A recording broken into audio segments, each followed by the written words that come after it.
Manu n'avait presque pas dormi. La nuit s'était étirée dans un silence trop lourd, peuplé de pensées qu'il n'arrivait plus à contenir.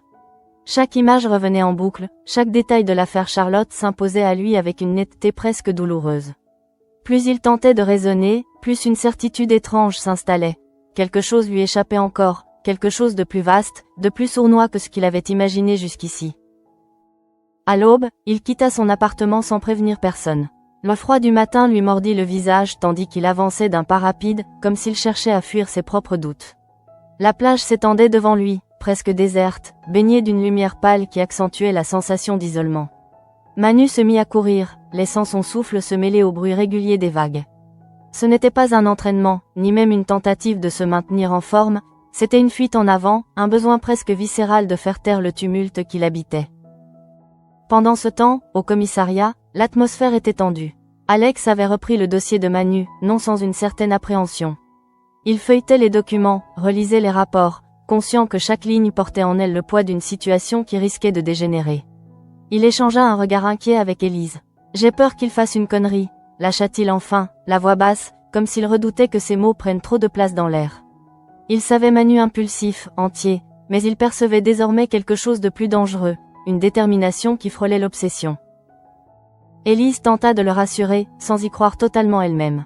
Elle observa le local de Sibylle, notant le moindre mouvement, tout en restant attentive aux paroles d'Alex.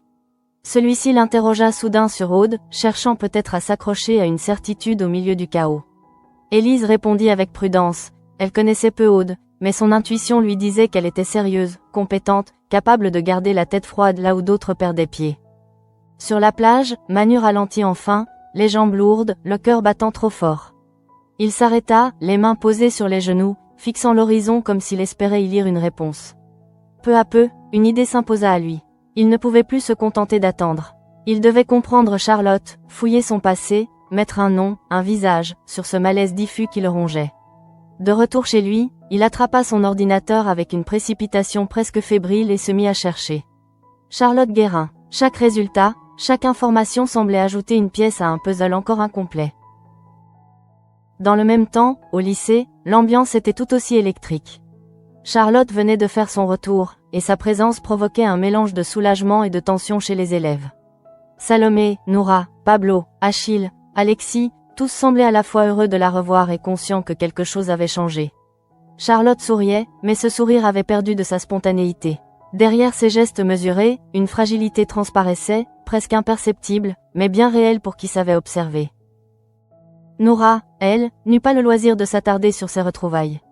Un SMS de sa mère s'afficha sur son téléphone, froid et sans détour, elle était convoquée au commissariat. Son estomac se noua aussitôt. Elle repensa à l'agression de Charlotte, aux accusations, aux regards lourds de sens. Elle se sentait prise au piège, incapable de comprendre comment une succession de provocations avait pu mener à une telle situation. À l'hôpital, Janet vivait l'une des journées les plus éprouvantes de sa carrière. Elle relisait le dossier de présentation de Laurine, les mots, les phrases, chaque paragraphe identique à celui de Jérémy. C'est quasiment un copier-coller, finit-elle par admettre, la gorge serrée. Elle avait du mal à comprendre comment une telle chose avait pu se produire sous sa responsabilité. L'idée même que son intégrité puisse être remise en question la glaçait. Clémence, de son côté, ne cachait pas sa colère. Elle convoqua Laurine pour obtenir des explications. Le mot « plagiat » résonna comme une condamnation sans appel. Laurine resta étonnamment calme, presque trop, comme si elle s'était préparée à cette confrontation. Clémence annonça que Laurine et Jérémy seraient convoqués en fin de journée pour éclaircir définitivement la situation. L'enjeu était clair, il n'y aurait pas de place pour l'ambiguïté. Un peu plus tard, Janet s'entretint avec Jérémy. Elle tenta de comprendre, mais aussi de le secouer. Elle l'exhorta à cesser de se lamenter, à rassembler des éléments concrets pour prouver sa bonne foi. Jérémy, le regard fuyant, semblait déjà résigné. La pression devenait insoutenable, et il savait que le moindre faux pas pourrait lui coûter bien plus qu'un simple blâme. La confrontation avec Laurine fut brutale. Jérémy la traita sans détour, laissant éclater une colère longtemps contenue. Laurine, loin de se démonter, posa ses conditions avec une froideur déconcertante. Soit il admettait avoir triché, soit elle révélerait son infidélité à Paloma et déposerait plainte contre lui. Ces mots frappèrent Jérémy de plein fouet. « Qu'est-ce que j'ai fait pour que tu me détestes autant ?» lâcha-t-il, presque suppliant. Mais Laurine resta silencieuse, le regard dur, déterminée à aller jusqu'au bout. Au commissariat, Aude accueillit Noura pour l'interroger. Elle chercha à reconstituer l'historique du conflit avec Charlotte, revenant sur le voyage scolaire, sur les provocations répétées. Noura reconnut que Charlotte était impulsive, qu'elle avait souvent provoqué sans raison apparente. Mais cette impulsivité, selon elle, n'expliquait pas la fugue. Plus elle parlait, plus son incompréhension se mêlait à une peur sourde, celle de ne pas être crue.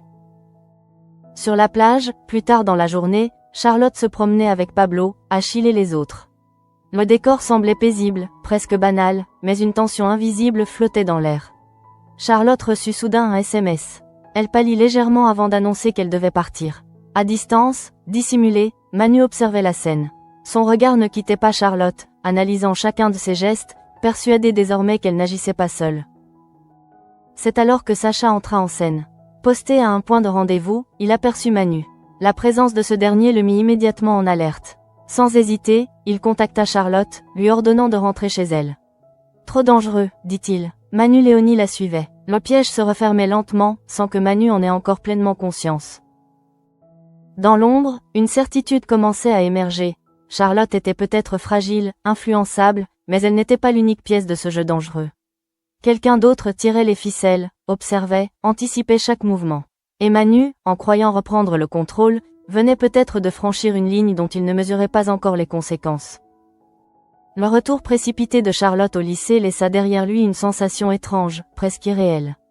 Les rires qu'elle partageait quelques minutes plus tôt sur la plage semblaient déjà appartenir à une autre temporalité, comme si un rideau invisible venait de tomber sur ce moment d'insouciance. Dans le bus qui la ramenait, elle fixait son téléphone, les doigts crispés autour de l'appareil, relisant le message de Sacha encore et encore.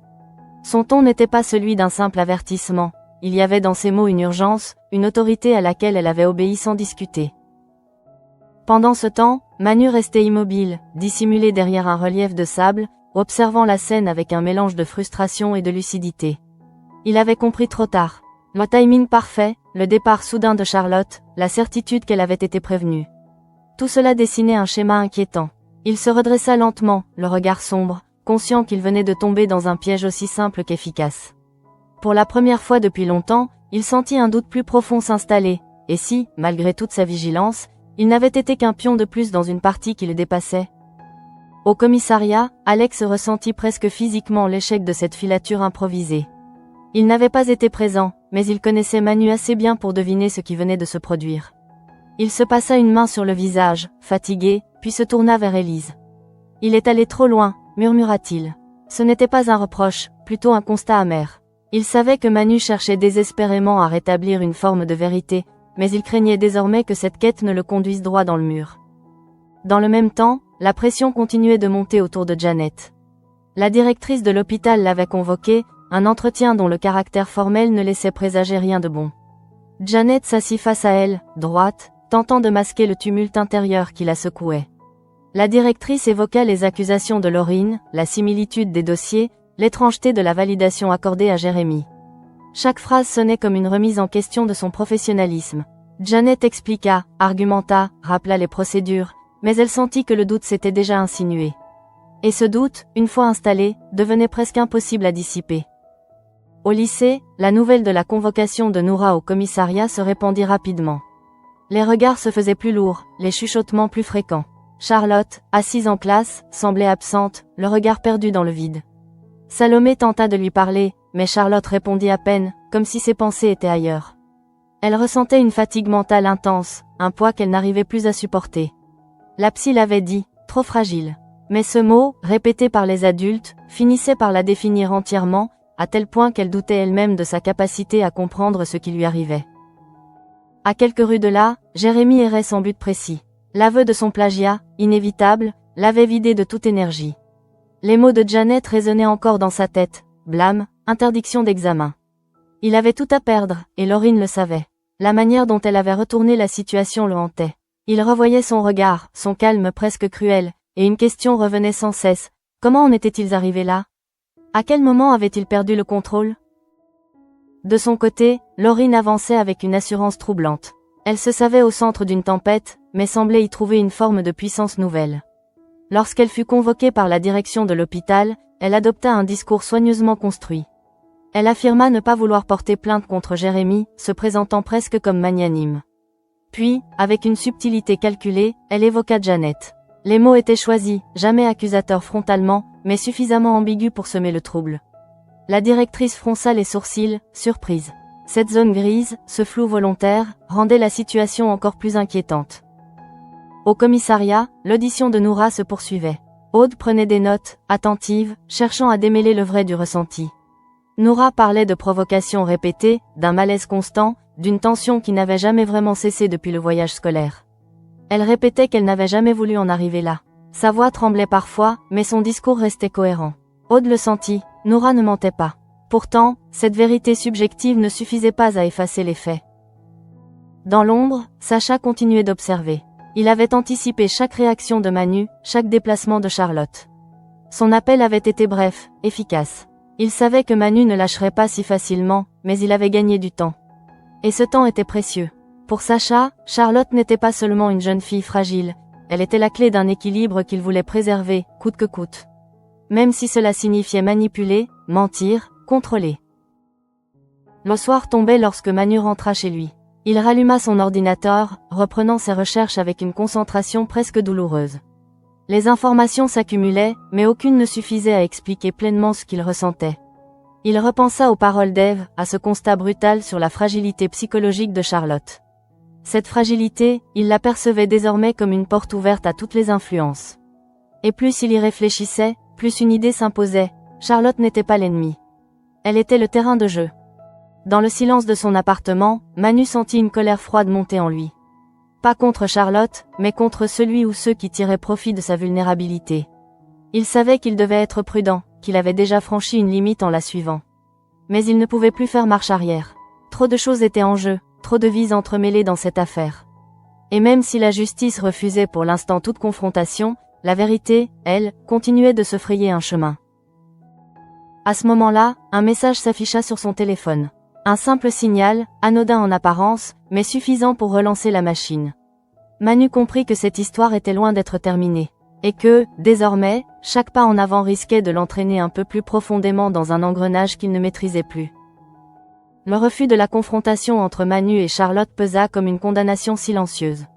La décision de la juge, appuyée par l'avis de la psychologue, ne laissait aucune marge d'interprétation. Charlotte était jugée trop fragile pour supporter un face-à-face. Pour Manu, ces mots résonnèrent comme une gifle. Il comprenait la logique, il en percevait même la nécessité sur le plan humain, mais une part de lui refusait d'accepter que la vérité puisse être ainsi mise en suspens, prisonnière de procédures et de diagnostics. Au commissariat, la tension était palpable. Alex tentait de contenir la situation, conscient que chaque décision pouvait avoir des répercussions irréversibles. Il observa Manu, revenu sur le devant de la scène, le regard dur, la mâchoire crispée. Il ne dit rien, mais son silence en disait long. Alex savait que Manu se sentait isolé, abandonné par un système qui l'avait pourtant servi pendant des années avec loyauté. Cette fracture, invisible mais profonde, inquiétait Alex plus que tout le reste. Dans le même temps, Janet voyait son quotidien basculer. Les rumeurs circulaient, discrètes mais persistantes. Certains collègues évitaient son regard, d'autres se montraient excessivement cordiaux, comme pour masquer leur malaise.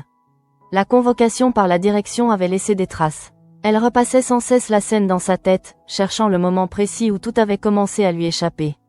Avait-elle manqué un détail? Avait-elle accordé trop de confiance? Ces questions la hantaient, la privant de toute sérénité. Laurine, de son côté, observait les effets de ses paroles avec une attention presque clinique. Elle n'avait pas besoin d'accuser frontalement Janet, le doute faisait le travail à sa place. Lorsqu'elle croisa la directrice de l'hôpital dans un couloir, elle adopta une attitude respectueuse, presque effacée. Cette façade contrastait violemment avec la fermeté dont elle avait fait preuve face à Jérémy. Elle savait jouer sur plusieurs tableaux, ajustant son discours selon l'interlocuteur, laissant derrière elle une traînée d'ambiguïté. Jérémy, lui, sombrait lentement. L'aveu de son plagiat n'avait pas apaisé sa conscience, bien au contraire. Il se sentait exposé, vulnérable, à la merci de décisions qui pourraient briser son avenir. Chaque notification sur son téléphone provoquait un sursaut. Il craignait un message de Paloma, une convocation officielle, ou pire encore, une nouvelle exigence de Laurine. La honte et la peur s'entremêlaient, l'empêchant de réfléchir clairement. Au lycée, l'ambiance s'alourdissait. Charlotte se murait dans le silence, consciente des regards qui pesaient sur elle. Sa fragilité, désormais reconnue officiellement, semblait la définir aux yeux des adultes, mais aussi des élèves. Elle oscillait entre soulagement et humiliation. D'un côté, elle se sentait protégée, de l'autre, dépossédée de sa propre voix. Elle se demandait si quelqu'un la voyait encore comme une personne entière, capable de décider, de se tromper, de résister. Noura, libérée de l'audition mais pas de ses conséquences, rentra chez elle avec un sentiment d'injustice. Elle avait parlé, expliqué, tenté de faire comprendre la complexité de la situation. Pourtant, elle savait que son nom resterait associé à l'agression de Charlotte, quoi qu'elle dise. Cette étiquette, collée trop vite, risquait de la suivre longtemps. Elle en voulait aux adultes, à leur besoin de simplifier, de trancher là où tout était nuance. Dans l'ombre, Sacha poursuivait son jeu discret. Il observait les réactions de chacun, évaluant les risques. Le refus de la confrontation l'avait conforté dans l'idée qu'il avait encore une longueur d'avance.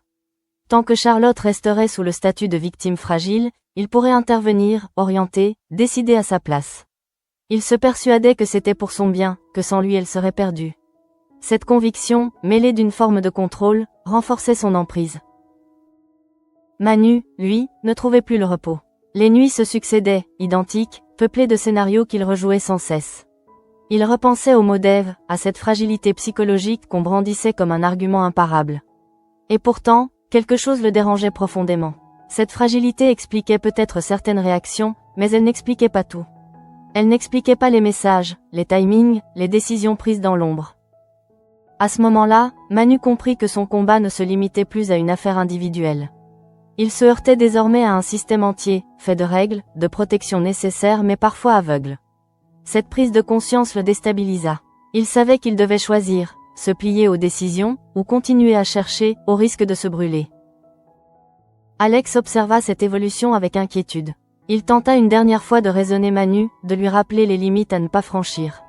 Mais il sentit que quelque chose avait changé. Manu n'était plus seulement un policier en quête de vérité, il devenait un homme prêt à tout remettre en question, y compris sa propre place dans l'institution. Pendant ce temps, Janet reçut un nouvel appel de la direction. Sa gorge se serra en reconnaissant la voix au bout du fil. Cette fois, l'entretien ne serait pas une simple clarification. Elle le comprit immédiatement. Le doute s'était installé trop profondément pour être balayé d'un revers de main. Et alors qu'elle raccrochait, une certitude glaciale s'imposa à elle. Cette affaire allait laisser des traces, bien au-delà du scandale du plagiat. Dans ce climat tendu, chacun avançait à tâtons, conscient que le moindre faux pas pouvait provoquer une chute brutale. Et tandis que les institutions tentaient de maintenir un semblant d'ordre, les tensions humaines, elles, continuaient de s'intensifier, prêtes à éclater au grand jour. Janet entra dans la réunion avec la direction dans un silence presque irréel. Les visages autour de la table étaient fermés, concentrés, mais elle sentait déjà que quelque chose avait basculé. Les mots de Laurine, distillés avec une précision chirurgicale, avaient fait leur chemin. Rien n'était affirmé clairement, et pourtant tout était là, suspendu dans l'air. Le soupçon, l'ambiguïté, cette impression désagréable qu'on avait laissé faire. Janet parla, expliqua les procédures, rappela qu'aucune règle n'avait été enfreinte sciemment. Mais elle comprit vite que la logique ne suffirait pas à dissiper un malaise devenu collectif. À la sortie de la réunion, elle croisa Laurine dans le couloir. Le regard de la jeune femme était calme, presque poli. Janet s'arrêta, incapable de faire semblant plus longtemps. Elle lui demanda pourquoi elle avait insinué qu'elle était au courant, pourquoi elle avait laissé entendre une complicité qui n'existait pas. Laurine répondit sans hausser la voix, avec cette assurance qui déstabilisait. Elle n'avait fait que dire ce qu'elle ressentait, ce qui lui semblait étrange. Elle n'accusait personne, affirma-t-elle. Mais Janet sentit que le mal était fait. Ce jeu sur les mots, cette manière de suggérer sans jamais assumer, était bien plus destructrice qu'une attaque frontale. Pendant ce temps, Jérémy voyait son monde s'effondrer. L'aveu du plagiat avait ouvert une brèche irréversible. Les conséquences se précisaient, concrètes, implacables. Il risquait le blâme, peut-être pire. Chaque heure qui passait renforçait la sensation d'être piégé. Laurine continuait de le tenir par la peur, rappelant subtilement ce qu'elle savait de sa vie privée. Il se sentait humilié, réduit à l'impuissance. La question qu'il lui avait posée revenait sans cesse dans sa tête, sans réponse. Qu'avait-il fait pour mériter une telle haine ? Au lycée, les élèves ressentaient confusément la gravité de la situation. Les adultes parlaient à voix basse, les rumeurs se propageaient. Charlotte, de plus en plus en retrait, observait ce monde qui continuait de tourner autour d'elle sans vraiment l'inclure. Sa fragilité, désormais érigée en vérité officielle, l'enfermait dans un rôle qu'elle n'avait pas choisi. Elle se sentait protégée et prisonnière à la fois, dépendante des décisions prises pour elle. Sacha, toujours présent en arrière-plan, renforçait cette dépendance sans en avoir pleinement conscience. Il veillait, conseillait, décidait. Chaque message, chaque appel était justifié par la peur de voir Charlotte replonger. Il se persuadait qu'il était le seul à vraiment la comprendre. Mais cette protection excessive prenait des allures de contrôle, et Charlotte, bien que fragile, commençait à en ressentir le poids. Manu, lui, atteignait un point de rupture. Les limites imposées par la justice, les décisions de la juge, l'isolement progressif au sein de l'institution. Tout contribuait à nourrir une colère froide. Il comprenait désormais que la vérité ne viendrait pas à lui par les voies officielles. Cette prise de conscience était dangereuse. Il le savait, et pourtant, il n'arrivait plus à reculer. Chaque élément qu'il découvrait renforçait son intuition.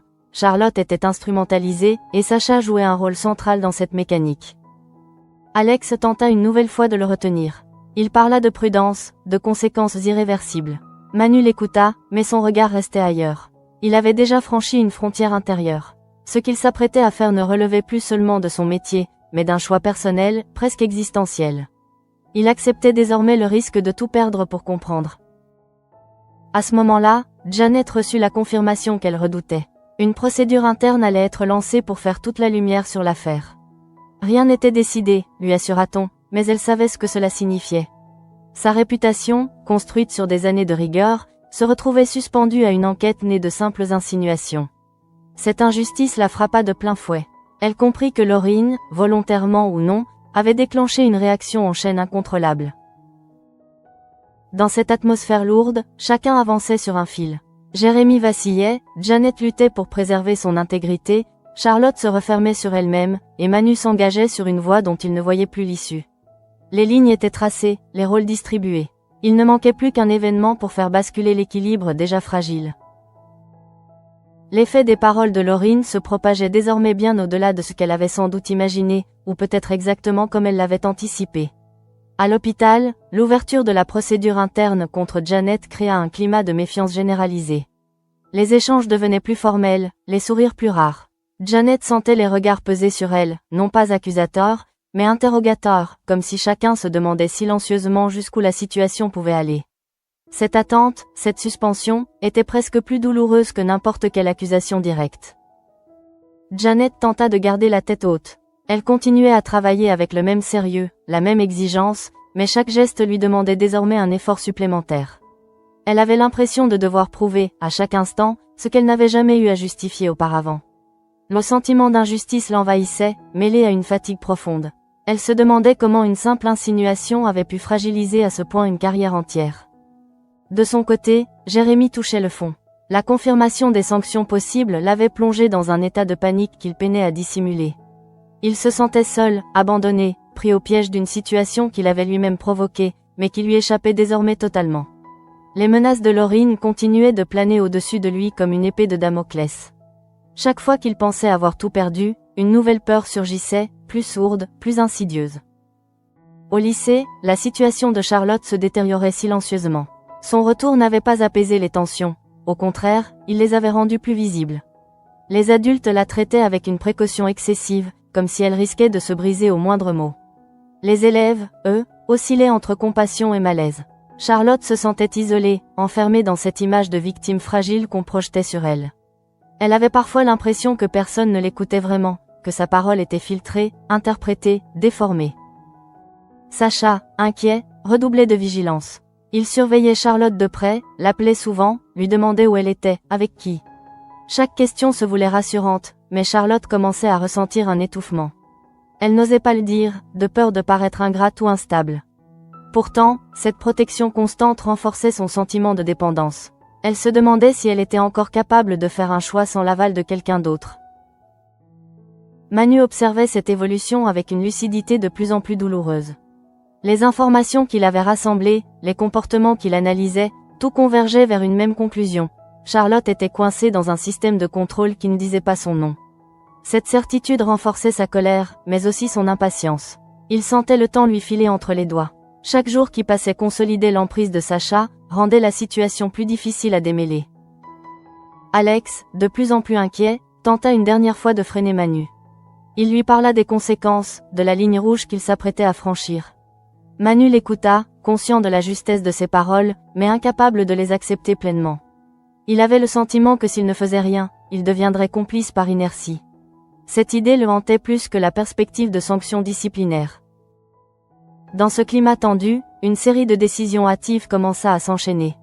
Jérémy, acculé, envisagea des aveux plus larges, prêt à tout pour échapper au chantage. Janet, sous pression, se prépara à défendre son honneur coûte que coûte, quitte à s'exposer davantage. Charlotte, perdue, se replia encore un peu plus sur elle-même, cherchant une stabilité qui semblait lui échapper. Et Manu, convaincu d'agir pour le bien, s'approchait dangereusement d'un point de non-retour. À ce moment-là, un événement apparemment mineur vint précipiter les choses. Une information, transmise de manière indirecte, confirma à Manu que Sacha avait anticipé ses mouvements bien avant la scène sur la plage. Ce détail, presque anodin en apparence, eut l'effet d'un électrochoc. Il ne s'agissait plus d'une simple intuition. Il y avait une stratégie, une surveillance, un jeu de dupes dans lequel Manu avait été volontairement attiré. Cette révélation raviva chez lui un mélange explosif de colère et de détermination. Il savait qu'il marchait sur une ligne dangereuse, mais il n'envisageait plus de reculer. La frontière entre le policier et l'homme s'effaçait peu à peu, laissant place à une décision brutale, irréversible. Dans ce contexte, chacun des protagonistes se rapprochait d'un moment de bascule, conscient ou non que l'équilibre déjà fragile ne tiendrait plus très longtemps. La décision de Manu se prit dans un silence lourd, presque irréel. Il n'y eut pas de plan parfaitement établi, pas de stratégie officielle validée par une hiérarchie inexistante. Il y eut seulement cette certitude brûlante qu'il ne pouvait plus attendre. Chaque minute passée renforçait l'emprise qu'il percevait autour de Charlotte, et cette idée le rendait incapable de rester immobile.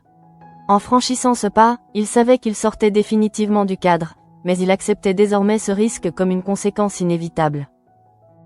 Il se rendit là où il pensait trouver une réponse, guidé par les indices accumulés, par les intuitions nées de l'observation. Ce qu'il fit ensuite ne relevait plus vraiment de l'enquête, mais d'un acte impulsif, presque désespéré. En agissant seul, sans en référer à Alex ni à personne, Manu commit l'erreur qu'on redoutait tous. Il donna à Sacha la preuve qu'il cherchait, celle qui permettait de le présenter comme un homme instable, incapable de respecter les limites imposées par la justice. Lorsque l'information remonta au commissariat, la réaction fut immédiate. Alex comprit aussitôt que la situation venait de lui échapper. Il tenta de rattraper les choses, d'expliquer, de contextualiser, mais le mal était fait. Manu venait de confirmer les craintes de ceux qui doutaient déjà de lui. Ce geste, même motivé par la recherche de vérité, risquait de le discréditer définitivement.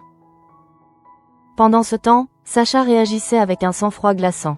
Loin d'être pris au dépourvu, il utilisa cette erreur à son avantage. Il renforça son discours auprès de Charlotte, insistant sur le danger que représentait Manu. Ses mots étaient mesurés, presque compatissants, mais l'effet était redoutable. Il peignait Manu comme un homme obsédé, prêt à tout, incapable de se contrôler. Et Charlotte, déjà fragilisée, se retrouvait face à une image terrifiante de celui qui prétendait vouloir la protéger. Charlotte sentit la panique monter. Les versions se télescopaient dans son esprit, sans qu'elle parvienne à distinguer clairement le vrai du faux. Elle se souvenait de certains regards de Manu, de cette intensité qui l'avait mise mal à l'aise, mais aussi de moments où elle avait cru percevoir une forme de sincérité. Cette confusion la plongea dans un état de détresse profond. Elle ne savait plus à qui faire confiance, ni même si elle pouvait encore se faire confiance à elle-même.